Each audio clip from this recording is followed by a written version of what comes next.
Bentrovati, amiche e amici.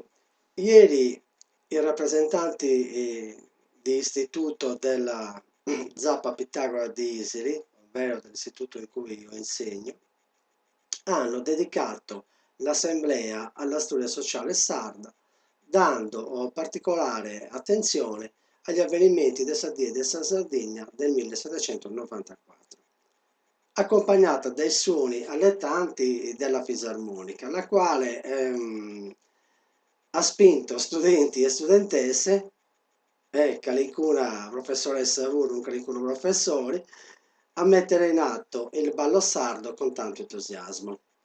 L'assemblea si è svolta nel bellissimo giardino scolastico, il quale ha contribuito alla bella mattinata.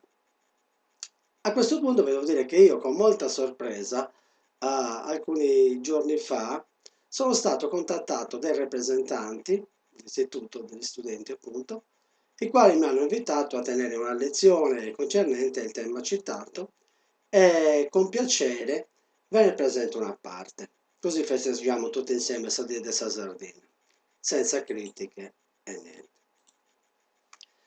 Quindi siamo nel periodo in cui la Sardegna, il Regno di Sardegna, era confederato con gli stati di terraferma, ovvero con i piemontesi, Savoia, e alla metà del Settecento il Bogino aveva messo in atto delle riforme, ma i problemi dei sardi e della Sardegna erano sempre vivi, poiché il sistema feudale era sempre presente.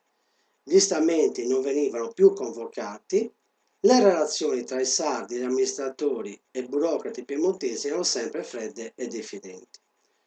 E quindi cominciavano a nascere dei problemi sociali, quindi queste piccole sommosse. Ricordo che il Parlamento dei Sardi era nato nel 1355, quando Pietro IV il Cerimonioso aveva convocato la prima istituzione appunto in Cagliari in modo tale da organizzare politicamente, diciamo, dal punto di vista politico, amministrativo, ma soprattutto da,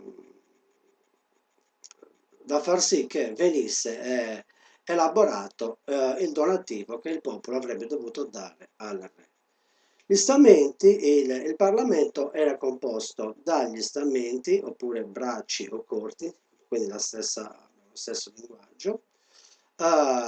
Questi stamenti erano quello feudale, che era governato feudale o militare, governato dai feudatari, quello delle città, regge, lo stamento appunto ecclesiastico, quindi degli altri prelati. Nel 1355, la prima occasione di questa convocazione, c'era anche il braccio dei sardi, erano coloro i quali si erano, diciamo, pacificati con il cerimonioso, quindi con l'eroismo. Quindi per abbreviare un po', il Parlamento ogni 10 anni doveva convocarsi.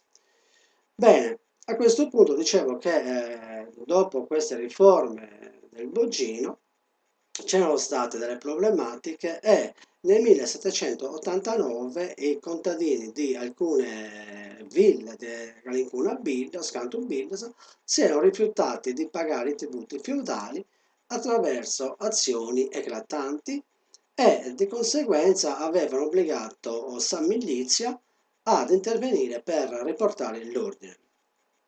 In questa circostanza avevano preso coscienza i consigli comunali, composti ovviamente dai ricchi del posto, contro i diritti feudali, quei diritti che erano tutelati dalla tradizione e soprattutto dalla legge. Questi diritti erano stati messi in discussione dal popolo per la prima volta.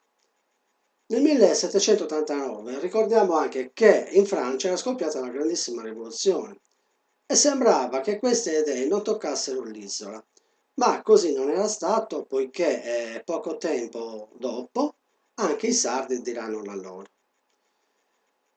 Un anno importante dobbiamo ricordare il 1792, quando era scoppiata la guerra tra francesi e savoiardi, i giacobini di Corsica avevano pensato di invadere la Sardegna. Ma le cose non erano andate per il verso giusto, secondo la loro pianificazione, in quanto l'aristocrazia sarda si era organizzata autonomamente. Infatti, aveva convocato dopo 90 anni, quindi dopo 90 anni, aveva convocato gli stamenti e soprattutto prese il piede lo stamento militare e feudale, appoggiato da quello ecclesiastico e quello regio. Bene, questa autoconvocazione era stata messa in atto appunto per difendere Saderra dagli attacchi francesi. Questa azione aveva rimosso le coscienze nazionaliste senza prendere in considerazione il viceré. Ricordiamo che il viceré presiedeva il Parlamento.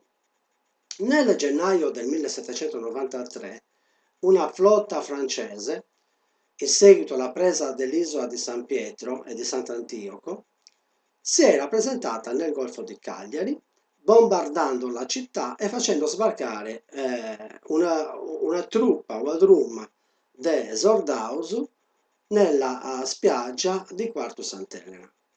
Ma i sardi li avevano cacciati in malo modo, nonostante la milizia sarda non fosse ancora organizzata adeguatamente. Un altro fatto importante, rimarco sempre, è che ci attorrao su un carrigas costruito da Napoleone Bonaparte Vuru, quindi anche Napoleone aveva preso le bastonate dei sardi quando aveva tentato di attaccare la Maddalena entrando dalla Corsica. A questo punto il valore dei sardi si era sparso in tutta Europa e soprattutto a Torino, quando per i piemontesi le cose non si stavano mettendo tanto bene, in quanto i francesi stavano invadendo il tutto. Ma come spesso accade, nonostante i sardi fossero stati valentes contro i francesi, i piemontesi non avevano riconosciuto il loro sacrificio e di conseguenza avevano segnato ancora maggiormente le differenze tra la Sardegna e il Piemonte, la contea di Nizza, la Savoia e così via. Inoltre, nei sardi venivano rafforzati gli ideali di autonomia e la coscienza di essere un popolo subalterno visto da lontano con scarso interesse. Rammentiamo che agli inizi di gennaio del 1793, prima dell'impresa contro i francesi, i nobili sardi avevano chiesto al viceré di convocare gli stamenti per discutere la strategia militare da affrontare contro i francesi. Ma il viceré Balbiano non li aveva presi in considerazione come di consuetudine accadeva. A questo punto lo stamento militare, appoggiato, come vi ho accennato poco fa, dalla borghesia delle città e dal clero, si era riunito autonomamente, stabilendo di inviare a Torino una delegazione per chiedere al re delle precise richieste, che vediamo con le famose 5 domande, 5 preguntas, che venivano presentate dalla regia delegazione. I 5 preguntas avviate gustas, le prendo dal mio lavoro Sardegna, storia e società moderna e contemporanea. Allora,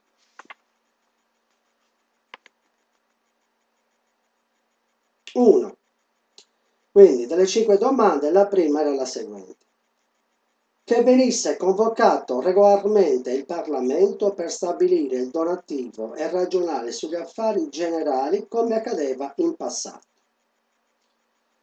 Seconda pregunta: che venissero confermati gli antichi privilegi del regno che ormai non erano più riconosciuti. 3. che venissero nominati negli impieghi pubblici militari e nelle cariche ecclesiastiche solo sardi. Immaginate oggi cosa potrebbero dire i docenti, noi riserviamo i posti ai sardi. Che per quarto punto, quarta pregunta, state 4, che venisse fatto un ministero per la Sardegna in Torino.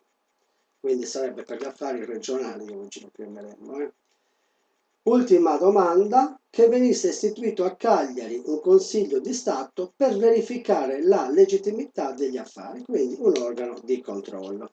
Molto, molto, molto bello. Bene, questo potremmo dire che rappresentava squisitamente un programma politico di qualità, non dimentichiamo il periodo storico in cui stiamo vivendo. A questo punto la Regia Delegazione giunta in Torino era rimasta per alcuni mesi senza ottenere accoglienza e nessuna risposta da parte del re. Anzi, potremmo dire che non era stata nemmeno audita e nessuna considerazione veniva data alla Regia Delegazione. E così in Sardegna, soprattutto nella città di Cagliari, Sabrage aveva sempre Bruno Gallenti. Ma ciò che aveva maggiormente diciamo, mosso la brace, metaforicamente parlando, era stato l'arresto degli avvocati Bernardo Pintor e Vincenzo Cabras, i quali erano stati ritenuti appunto rivoluzionari dal re. Dunque, giunti nell'aprile del 1794, avendo capito che la risposta del governo piemontese era negativa, i sardi avevano portato fuori la brace bollente. Difatti, all'arrivo delle lettere del componente della delegazione Girolamo Pizzolo, la notte tra il 28 e il 29 aprile del 1794, i cagliaritani avevano attuato la famosa rivoluzione contro il viceré, cui noi conosciamo come Tzadì de Sardegna. Quindi il viceré non aveva controllato la rivolta e il 7 maggio i piemontesi, guidati dallo stesso viceré, avevano lasciato Cagliari per via marittima. Inoltre la rivoluzione in sostanza si era divulgata in tutta la Sardegna, ma qua ci fermiamo. Lamentiamo anche il famoso detto in cui quando i sardi cacciavano i piemontesi, la famosa frase nara cici, quindi devi dire cecci in sardo, usa scecia, quindi la X. Nel momento in cui i continentali non pronunciavano bene Cicili, venivano cacciati o catturati dai rivoluzionari sardi. Questa giornata è stata ricordata dai consiglieri regionali, del Consiglio regionale, con la legge numero 44 del 1993, in cui la giornata appunto viene dedicata al popolo sardo. Non entro in critica con l'attualità delle politiche regionali attinenti alla lingua e alla cultura sarda in toto. A questo punto chiudo ringraziando i rappresentanti d'istituto per la considerazione che mi hanno dato e per avermi dato anche la possibilità di promuovere e valorizzare la storia sociale sarda, il dirigente scolastico per aver concesso l'assemblea con questo tema e aver partecipato ai lavori, le colleghe, i colleghi, gli operatori scolastici, gli studenti e le studentesse, per avermi ascoltato nonostante fosse facile disperdere l'attenzione in una bellissima giornata accompagnata, come vi ho detto prima, da un bellissimo ambiente. Dunque, buona dieta sa Sardegna e spero di avvalorai imparai e promuove sempre sa lingua e sa cultura sarda in ogni aspetto cosa sua. In buon'ora, Tor gracias.